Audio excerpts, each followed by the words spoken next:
नमस्कार मित्रों, आज हम चलते हैं उत्तर प्रदेश के सीतापुर ज़िले में स्थित नैमिषारण्य तीर्थ में।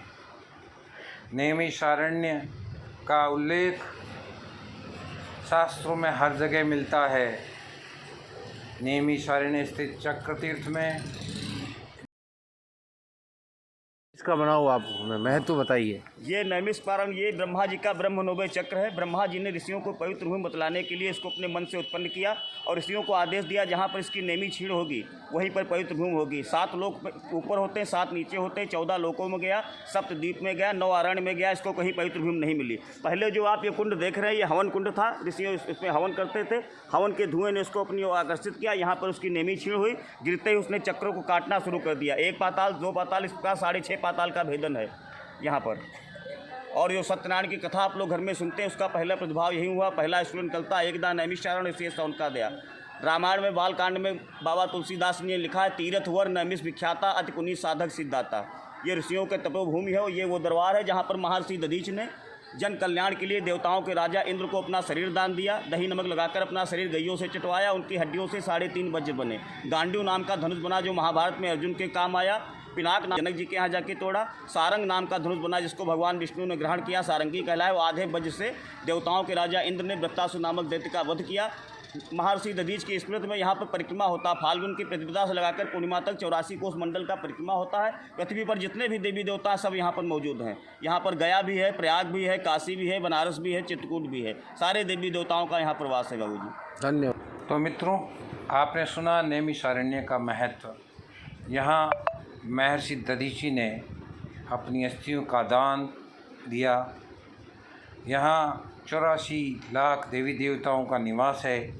यहाँ सबसे पहले सत्यनारायण जी की कथा का प्रादुर्भाव हुआ। ऐसे तीर्थ स्थल पर आज हम उपस्थित हैं। ये देखिए, ये चक्र तीर्थ है और चक्र तीर्थ का महत्व अभी आपने पंडित जी से सुना। इस तरह यहाँ इस चक्र तीर्थ में लोग स्नान करके अपने को पुण्य का भागी मानते हैं। यहाँ पर हिंदुस्तान भर से लोग आते हैं और इस चक्र तीर्थ के दर्शन करते हैं। यहाँ देवी देवताओं का वास बताया जाता है। ये है नैमिषारण्य का हनुमानगढ़ी। ये देखिए, भगवान श्री राम के पुत्र, ये लिखा हुआ है इसका पूरा। ये हनुमानगढ़ी है जहाँ हनुमान जी ने जड़ी बूटी लाते समय विश्राम किया था और दक्षिणामुखी हनुमान जी है, इसलिए इसे हनुमानगढ़ी कहते हैं। यहाँ पर भागवत कथाओं का सिलसिला चलता रहता है। नैमिषारण्य में हनुमानगढ़ी का बड़ा महत्व है। यहाँ के जो संत हैं वो महंत कहलाते हैं और ये नैमिषारण्य हनुमानगढ़ी में स्थित राम का दरबार है।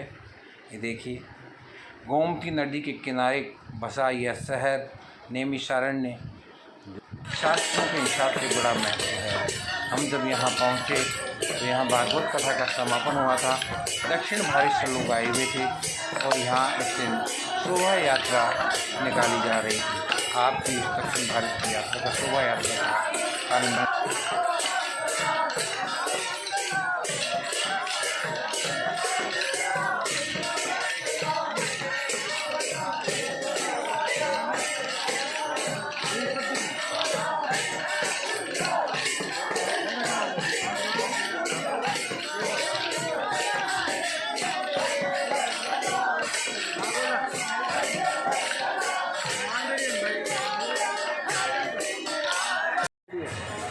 नैमिषारण्य में गायें जो होती है वो छोटी छोटी होती है। देखिए, छोटी छोटी गैयों का आप चित्र देख रहे हैं।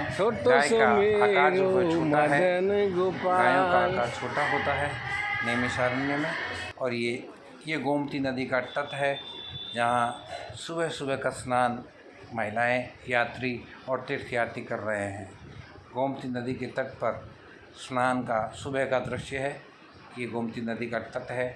यहाँ शाम को आरती होती है और जैसे गंगा जी की आरती होती है वैसे ही गोमती नदी की भी आरती हर शाम होती है। देखिए, गोमती नदी का तट और ये व्यास गद्दी नैमिषारण्य में स्थित। यहाँ सबसे पहले वेद व्यास जी ने भागवत कथा वो कही थी, ऋषि मुनियों को सुनाई थी, इसलिए ये व्यास गद्दी नैमिषारण्य में प्रसिद्ध है। नैमिषारण्य आप जाएं तो व्यास गद्दी के दर्शन अवश्य करें। ये देखिए महर्षि वेद व्यास की तपस्थली और व्यास गद्दी। यहाँ पर ही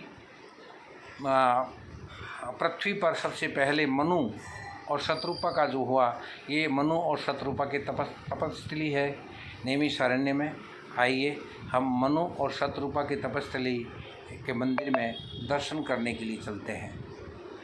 ये देखिए मनु और शत्रुपा की तपस्थली है नैमिषारण्य में। नैमिषारण्य में बहुत से ऋषि मुनियों का प्रवास रहा है। ये देखिए महाराज मनु और महारानी शत्रुपा की तपस्थली, बहुत ही शांति प्रिय और अच्छा स्थान है। ये देखिए मनु और शत्रुपा की तपस्थली में नैमिषारण्य में है। एक तरफ व्यास गद्दी है, दूसरी तरफ ये मनु और शत्रुपा का ये अक्षय वट वृक्ष है नैमिष में, जहाँ पर बैठ कर वेद व्यास जी ने कथा कही थी।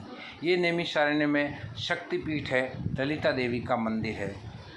ये देखिए नैमिषारण्य में जो भी आता है ललिता देवी के दर्शन, चक्रतीर्थ के दर्शन, हनुमान गढ़ी और देव देवेश्वर मंदिर आदि के दर्शन अवश्य करता है। ये देखिए ललिता देवी का मंदिर है, इसे शक्तिपीठ कहा जाता है। नैमिषारण्य में दर्शनीय स्थलों में एक शक्तिपीठ ललिता देवी का, हम भी दर्शन करने के लिए गए। ललिता देवी के मंदिर में हमने दर्शन किए। ये देखिए ये ललिता देवी के मंदिर का प्रांगण है और ये यहाँ हवन हो रहा है। हम जब गए तो वहाँ हवन हो रहा था ललिता देवी के मंदिर में। और ये आसपास के अन्य मंदिर है, ललिता देवी के मंदिर परिसर में ही। और ये देखिए ये 56 भोग का प्रसाद लगा हुआ है, भोग लगा हुआ है। और ये है ललिता देवी का मंदिर का मुख्य प्रवेश द्वार। ये देखिए ये मुख्य प्रवेश द्वार है ललिता देवी के मंदिर का।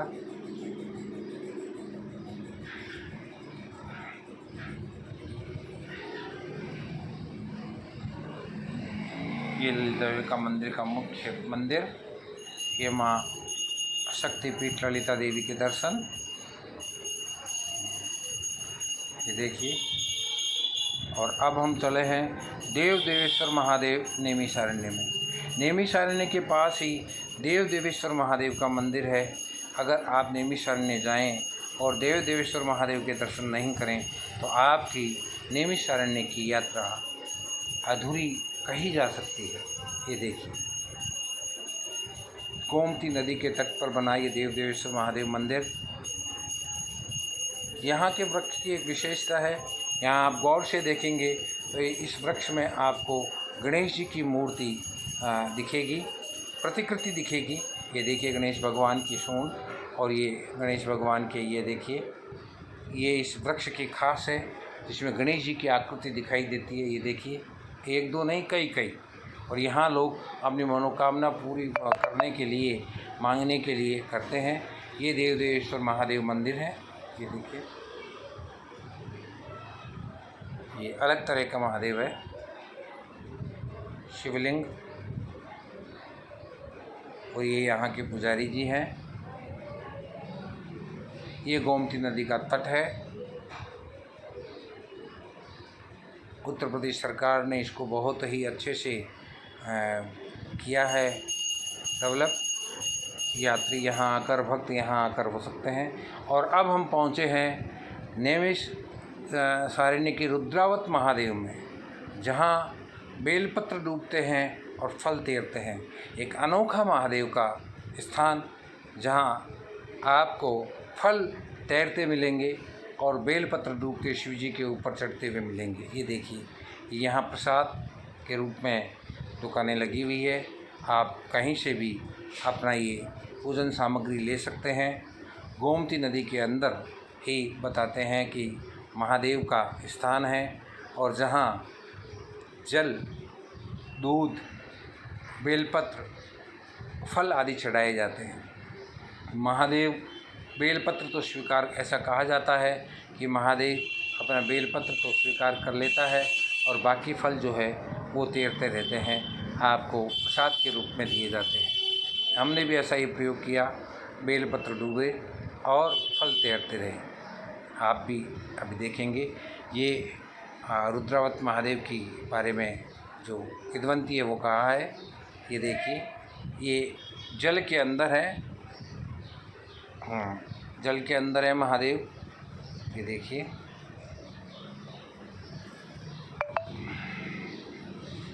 और अब हम आ गए हैं नैमिषारण्य में ही तीर्थ त्रिशक्ति धाम में, जहाँ दक्षिण भारतीय शैली में त्रिशक्ति धाम बना हुआ है। बड़ा विशाल मंदिर है। ये देखिए, त्रिशक्ति धाम में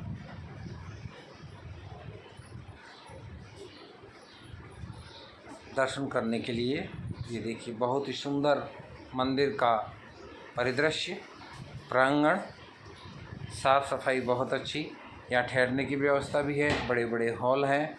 यहाँ आप किसी प्रकार का आयोजन भी होते रहते हैं, आप चाहें तो करा सकते हैं। ये देखिए विशालकाय प्रतिकृति मूर्ति विष्णु जी की। ये देखिए, ये मंदिर त्रिशक्ति धाम से फेमस है, सिद्ध है। नैमिषारण्य आएँ और आप त्रिशक्ति धाम के दर्शन नहीं करें तो आपकी नैमिषारण्य की यात्रा अधूरी मानी जा सकती है। अभी हाल ही में ये मंदिर बना है। ये देखिए, मंदिर की सीढ़ियाँ चढ़ के मुख्य मंदिर में प्रवेश करना पड़ता है। बाहर ये देखिए छोटे शिव जी की मूर्ति है, उसके ऊपर विष्णु भगवान खड़ी मुद्रा में है। ये मंदिर के अंदर त्रिशक्ति धाम के मुख्य मंदिर के प्रवेश द्वार है। बाहर गरुड़ जी वगैरह की मूर्तियाँ लगी हुई है। ये मुख्य मंदिर है। ये देखिए विशाल मंदिर, सभी देवी देवताओं की मूर्तियाँ इस त्रिशक्ति धाम मंदिर में स्थापित है। बहुत ही शांतिपूर्ण स्थान है। आप नैमिषारण्य आएँ और कुछ दिन रहें तो आपको बहुत ही अच्छी स्थान और तीर्थ स्थल देखने को मिलेंगे।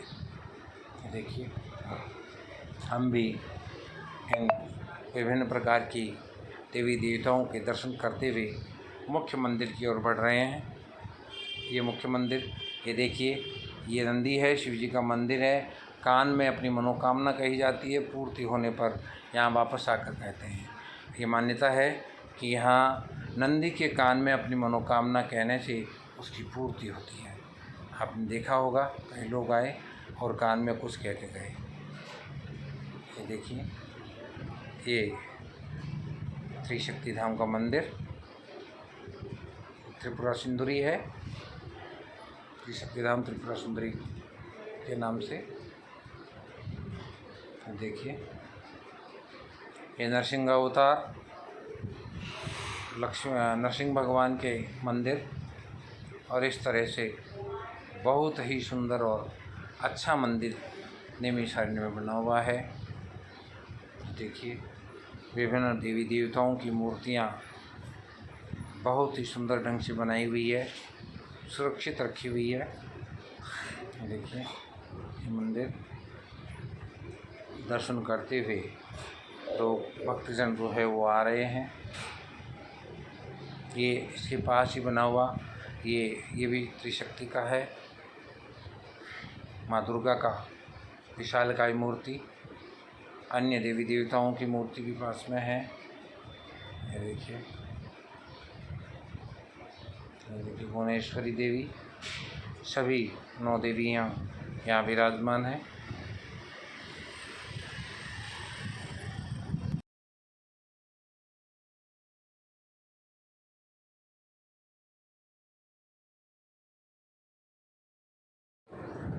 इस तरह हमारे नैमिषारण्य तीर्थ की यात्रा पूरी होती है। हम इसके पास ही स्थित विस्तृत तीर्थ भी चलेंगे, जहाँ महर्षि दधीची की तपस्या स्थली है।